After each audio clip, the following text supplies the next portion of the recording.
आसंता 17 तारिख में लघुचाप संभावना दक्षिण बंगोपसागर में लघुचाप क्षेत्र सृष्टि नहीं पूर्वानुमान करिसेंती अंतर्जातीय पाणीपाग विज्ञानी जासन निकोलस यार प्रभाव में आंध्र प्रदेश तमिलनाडु पुडुचेरी एवं केरल में वर्षा हो पारे तेज लघुचाप प्रभाव ओडिशा रे कौन रहिबो समस्त नजर सेपरी 14 तारिख में दक्षिण पश्चिम बंगोपसागर एक लो प्रेशर नहीं पूर्वानुमान करथिला पाणीपाग विभाग हेले यार प्रभाव ओडिशा उपरे रहिबो नाही।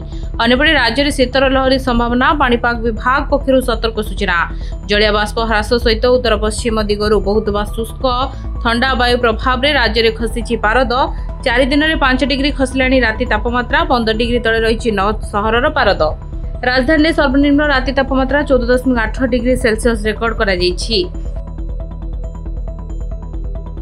Report Dinalipi live.